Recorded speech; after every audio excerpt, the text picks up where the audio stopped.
നമസ്കാരം. കടുത്ത ചുമക്കുള്ളൊരു മരുന്നിനെയാണ് പരിചയപ്പെടുത്തുന്നത്. ഇതിലെ മരുന്നുകളൊന്ന് നോക്കുക.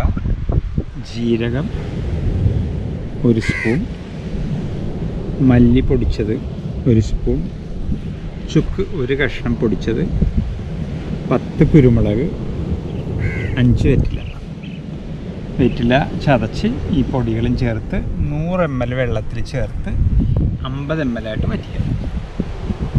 ഇതേപോലെ 3 നേരം കുടിച്ചു കഴിഞ്ഞാൽ കടുത്ത ചുമ, ശ്വാസം മുട്ടലെല്ലാം വളരെ പെട്ടെന്ന് ഫലം കിട്ടും.